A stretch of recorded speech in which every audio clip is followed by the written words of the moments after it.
Y vamos a compartir pantalla. Ya.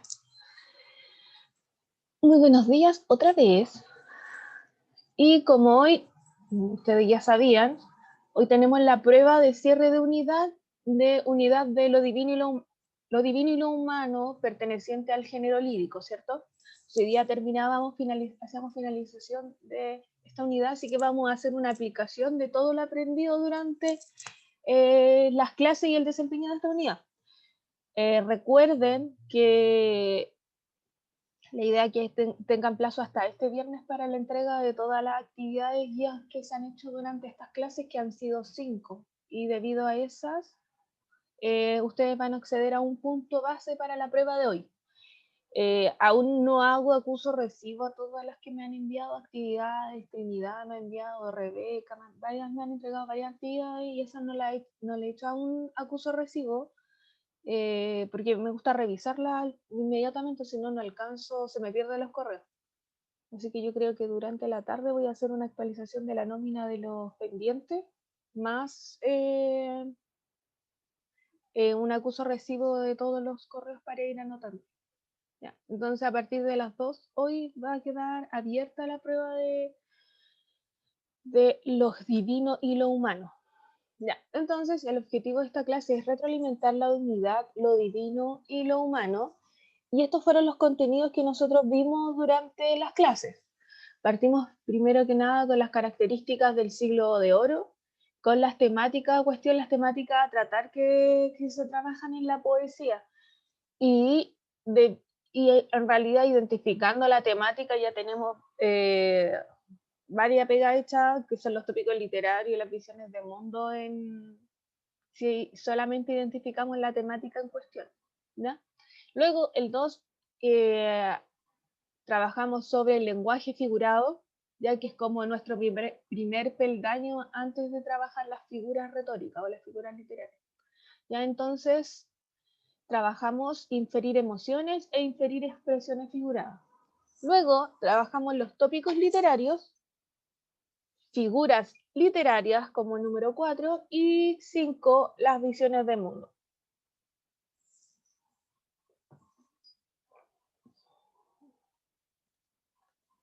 Ya, vamos a partir entonces recordando la primero, que eran las características del siglo de oro.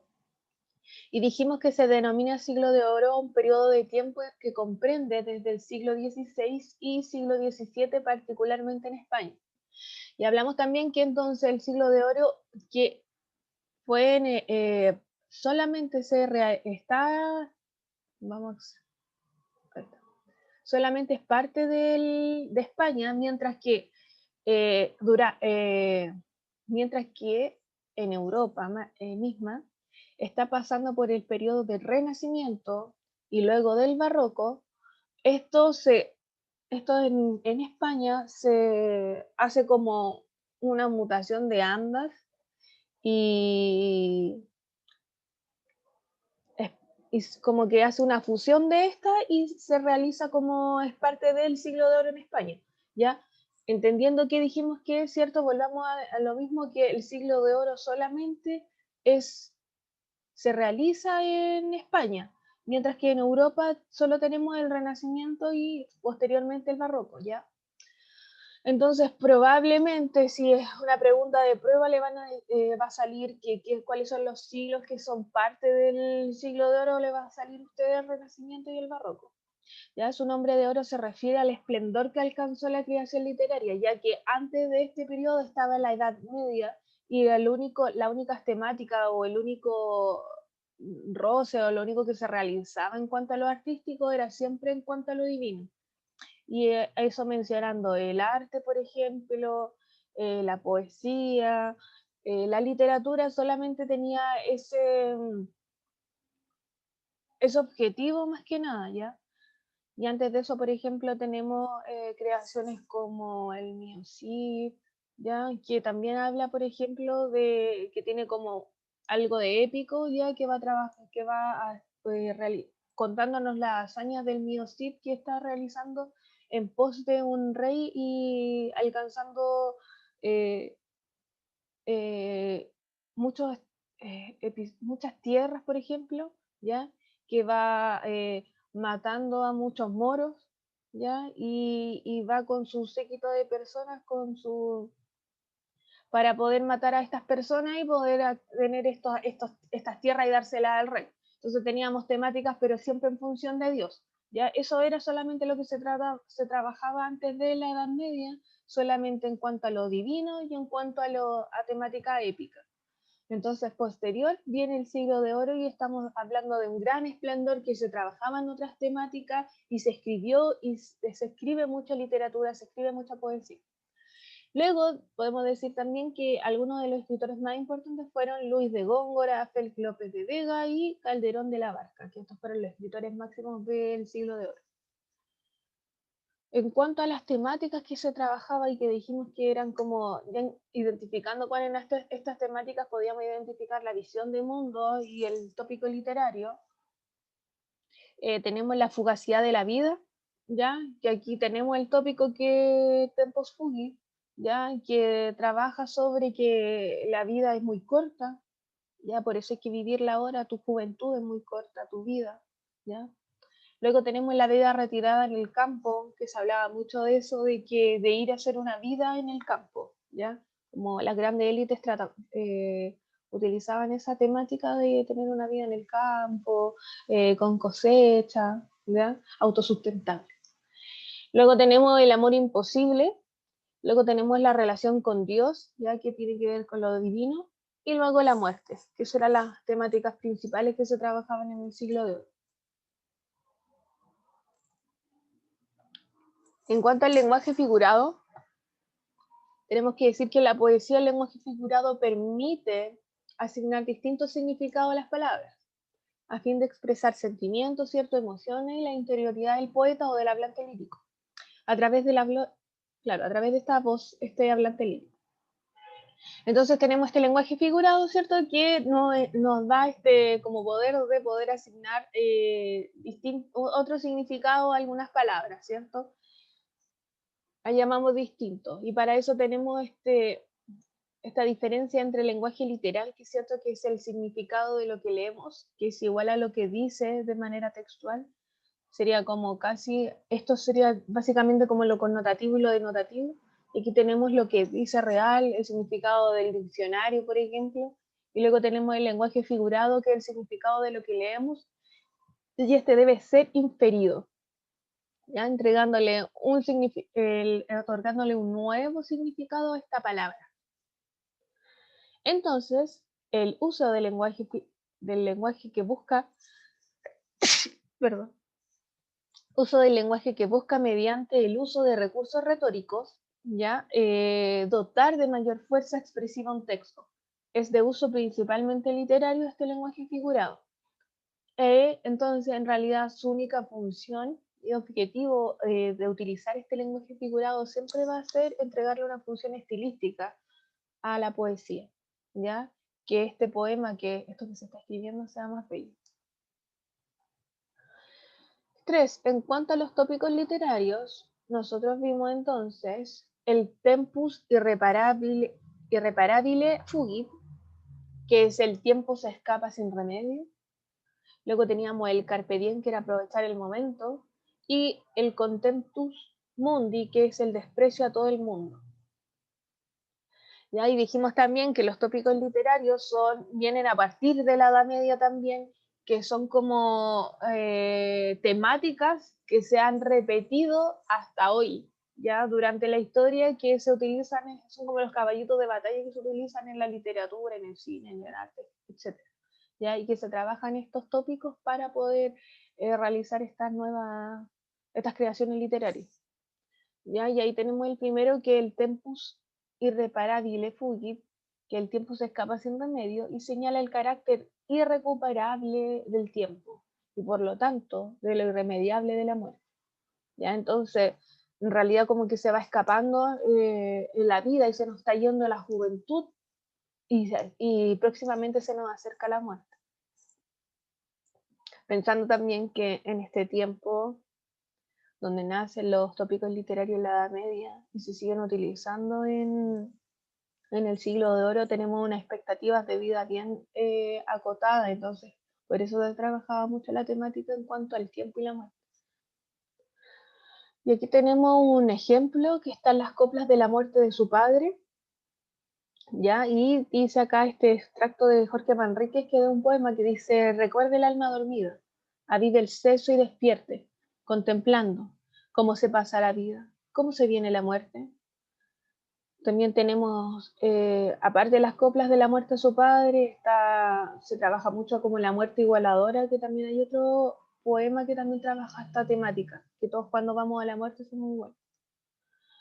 Luego en el Carpe Diem siempre llama a disfrutar la vida, ¿cierto? A un disfrute de la vida, especialmente en la juventud, puesto que siempre la muerte está cercana, está a la vuelta de la esquina, entonces por eso hay que disfrutar el momento. ¿Ya? Y aquí tenemos el soneto 23 de Garcilaso de la Vega, que dice: coged de vuestra alegre primavera el dulce fruto, antes que el tiempo airado cubra de nieve la hermosa cumbre. ¿Ya? Y igual estamos utilizando aquí unas figuras retóricas, ¿cierto? Que dice: coged de vuestra alegre primavera, o sea, la juventud, el dulce fruto antes que el tiempo airado, antes que, ¿cierto? Antes que se vaya nuestro tiempo, hay que aprovechar la juventud antes que cubra de nieve la hermosa cumbre, que antes que el pelo se vuelva cano, ¿ya? Luego tenemos el contemptus mundi, que es el desprecio al mundo, que es una reflexión o actitud en la que se desprecia lo que puede ofrecer el mundo, entendiendo como la realidad. Entonces, como un desprecio a lo que no, me ofrece el mundo, que me otorga, que lo que me está dando en estos momentos. Y dice: ay, qué larga es esta vida, qué duros estos destierros, esta cárcel, estos hierros, en que el alma está metida. Aquí tenemos el vivo sin vivir en mí de Santa Teresa de Jesús, ya que trabaja entonces este desprecio del mundo, ¿cierto? De que quiere que se acabe todo que este mundo como una celda y donde está de verdad eh, lo bueno o lo bonito es en lo inmaterial, ya en otra vida, ¿cierto? Y en esta otra vida, como tenemos a Santa Teresa de Jesús, que es una monja, ella entiende que esta otra vida pertenece a lo divino, ¿cierto? A estar con Dios, mientras que la tierra siempre va a ser una cárcel para ella.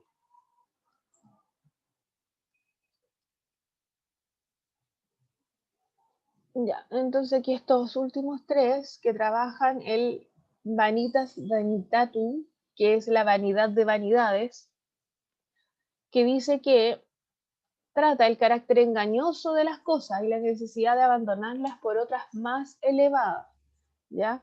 Y este que ves, engaño colorido, que del arte ostentando los primores, es un afán caduco y bien mirado, es cadáver, es polvo, es sombra.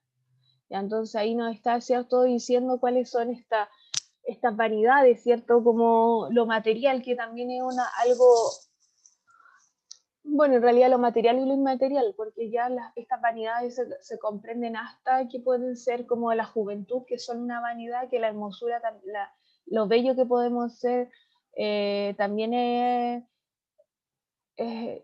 ufano, se puede ir inmediatamente, ¿cierto?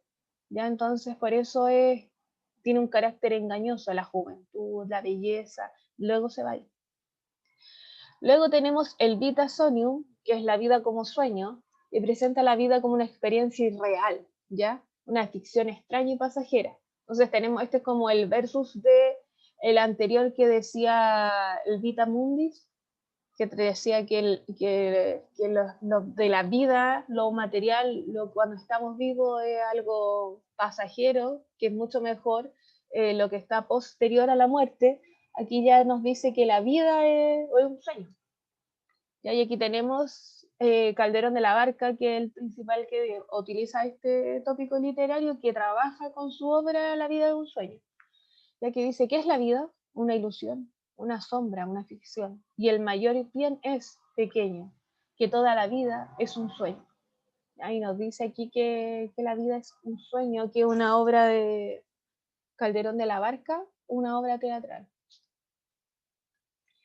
Y finalmente tenemos el Ubisón, que es ¿dónde están?, que es como una reflexión, una pregunta retórica que uno realiza a sí mismo, que básicamente ¿dónde están nuestros muertos? ¿Dónde están esta alma? ¿Ya?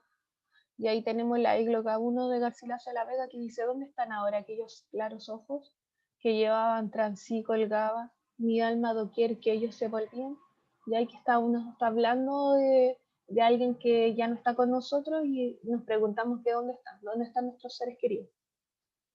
Y ahora nosotros trabajamos 6 tópicos literarios en clase, no obstante existen muchos más tópicos, hay una lista mucho más extensa. ¿Ya? Entonces, si se puede usted, como un trabajo personal, investigar sobre más tópicos literarios, existen muchos más. Luego trabajamos las figuras literarias o figuras retóricas, ¿cierto? Que son nuestro segundo peldaño después del que dijimos sobre el lenguaje figurado. ¿Ya? Estas palabras que se otorgan un nuevo significado, después nosotros a ellas les ponemos un nombre y este nombre es figuras retóricas o figuras literarias, que son formas no convencionales de emplear las palabras para darle mayor expresividad, ¿cierto? Y aquí nosotros trabajamos con el símbolo, la metáfora, la hipérbole, la comparación, la personificación y la sinestesia. Ya, en cuanto a, yo creo que de estas ustedes han trabajado mucho durante su enseñanza media, estas 4, que es la metáfora, ¿cierto? La hipérbole, la comparación y la personificación. Y estas son más nuevas, que el símbolo y la sinestesia. Entonces podemos decir que el símbolo, ¿cierto?, consiste en la sustitución de una palabra por otra, ¿ya? Entonces le entregamos un nuevo significado a esta palabra, un nuevo simbolismo. Y aquí tenemos algunos ejemplos que dice acá rosas, que se utiliza mucho la palabra las rosas en la poesía del Siglo de Oro, y estas significan la juventud.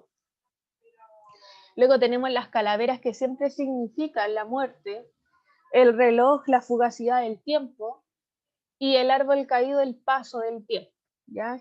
Que en realidad también, si identificamos estos símbolos, ya también vamos a tener de la mano el tópico literario, por ejemplo, la temática. Luego tenemos la sinestesia, que era otro de los que yo creo que no han visto.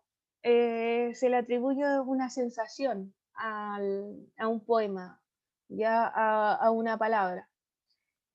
Y ahí siempre es una sensación que tenga que ver con los sentidos, que va a ser el olfato, el gusto, el tacto, la vista o el oído, a un concepto al cual no corresponde. ¿Ya? Entonces, por ejemplo, decimos que hay una noticia mala, ¿ya? Entonces ahí le estamos entregando una sensación a una palabra que no tiene nada que ver, ¿ya? Que es como muy parecida a lo que es la personificación.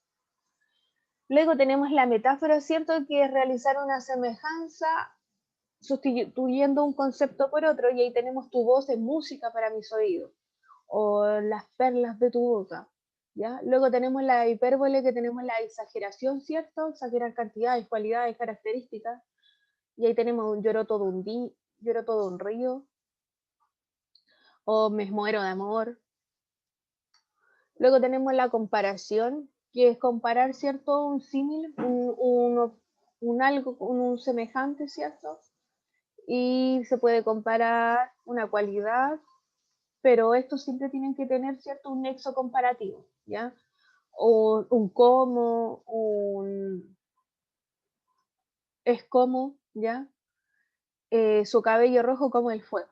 Y luego la personificación, que es otorgar cualidades o acciones humanas a objetos o animales inanimados, ¿ya? Y ahí tenemos: sus ojos pedían a gritos un beso, ya que los ojos no pueden pedir a gritos un beso.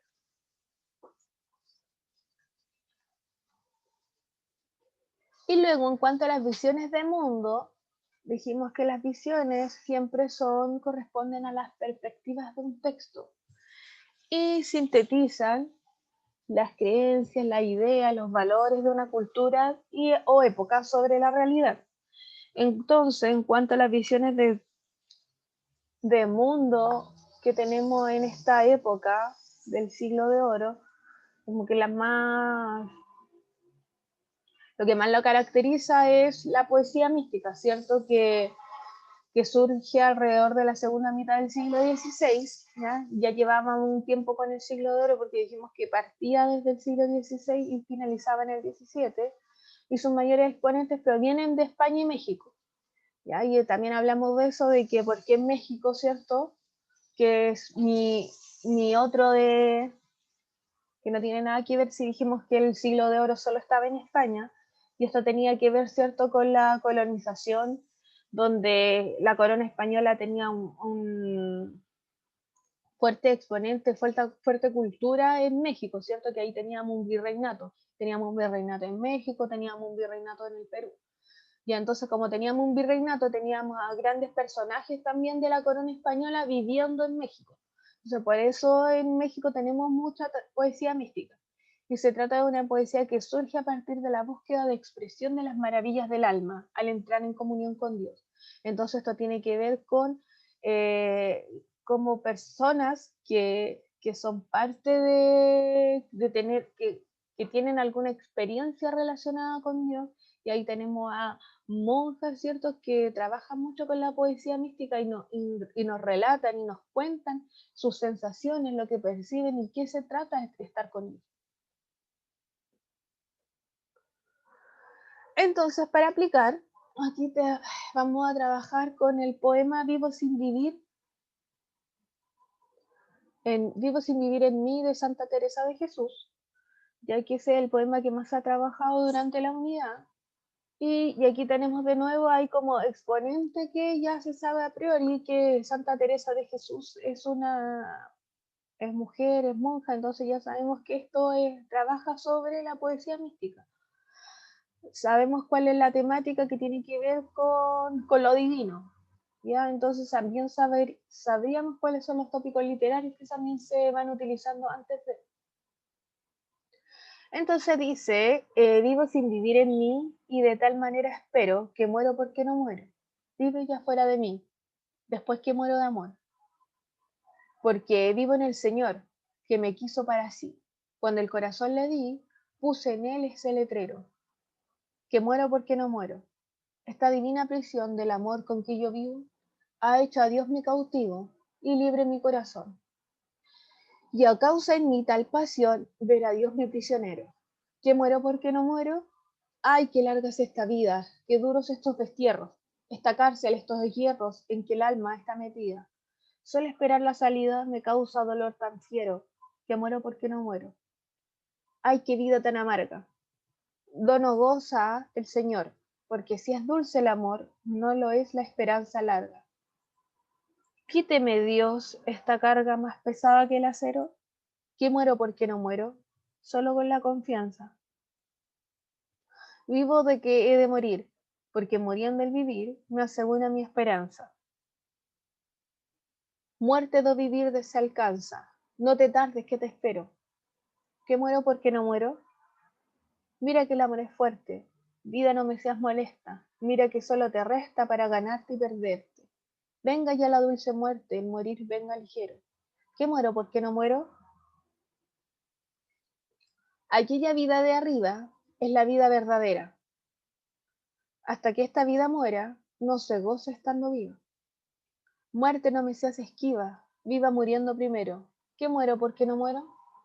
Vida, ¿qué puedo yo darle a mi Dios que vive en mí, si uno es al perderte a ti, para mejorar a él y gozarle? Quiero muriendo alcanzarle, pues tanto a mi amado quiero. ¿Que muero porque no muero? Ya, entonces a partir de este poema, Vivo sin vivir en mí, vamos a ir aplicando, ¿cierto?, las 5 estrategias que trabajamos en cuanto a las temáticas del siglo de oro, lenguaje figurado, tópico literario, figuras literarias y visiones de mundo. Entonces, cuanto al 1, teníamos la temática y podemos decir a partir de estas marcas textuales que tenemos, porque vivo en el Señor, que me quiso para sí, cuando el corazón le di, tenemos la temática que podemos asignarle a este poema, es la relación con Dios.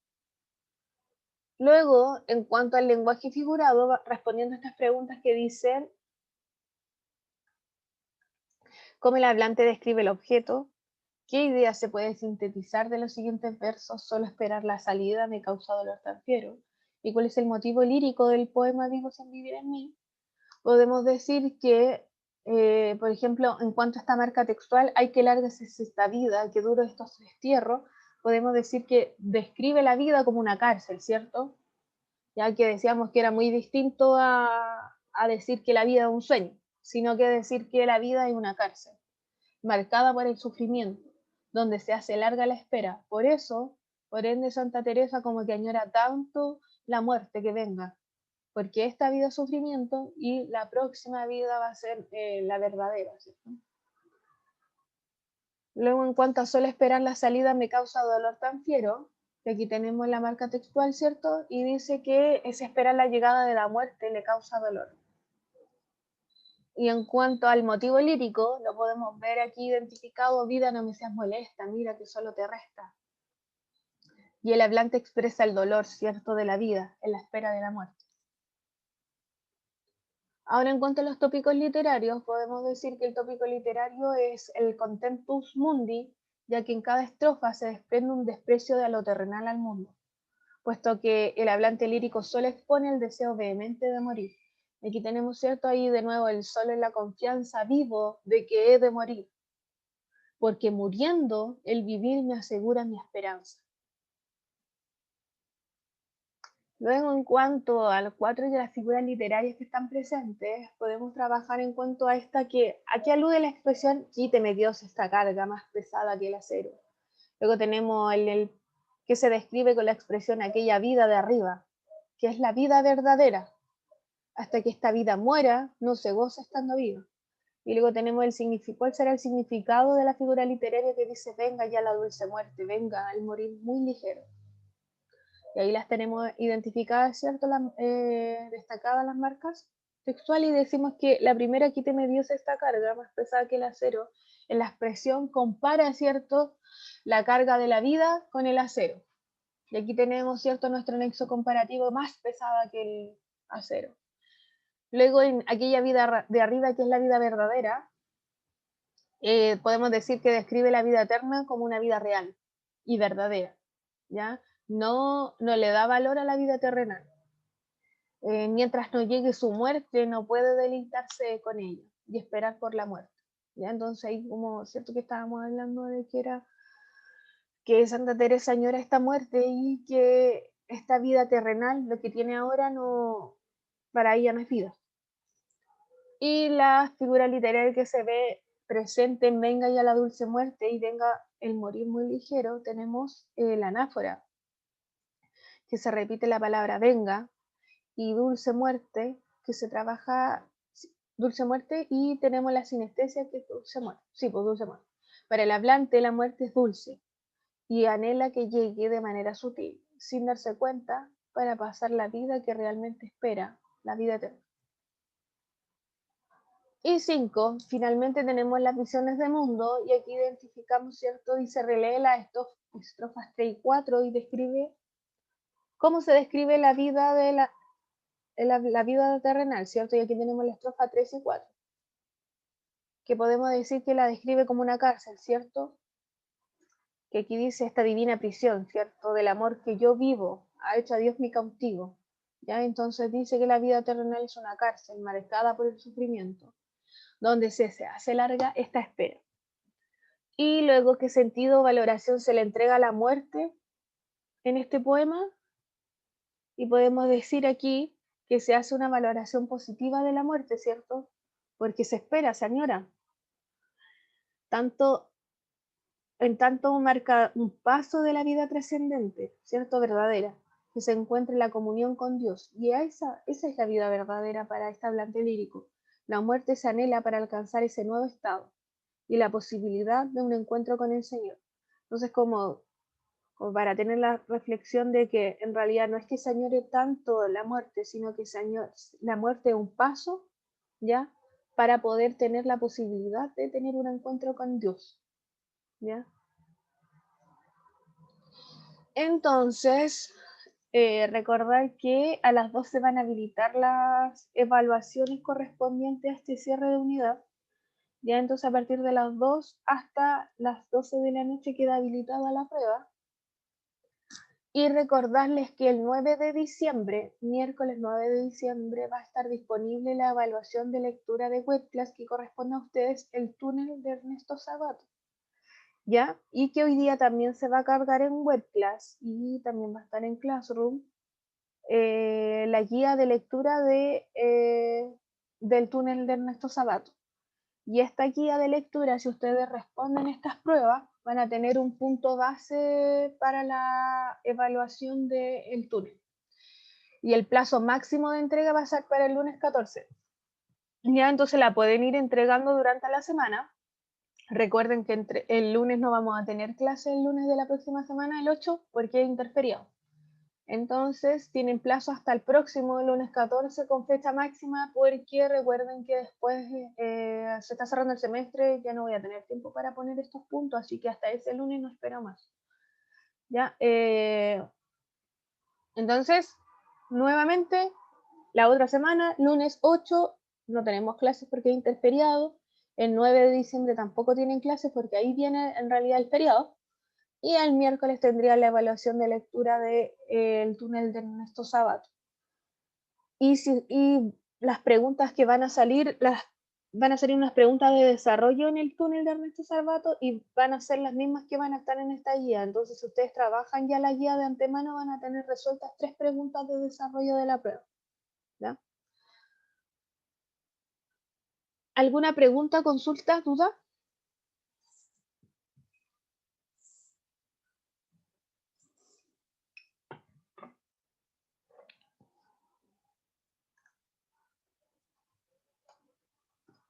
¿Consulta, alguna pregunta de la clase?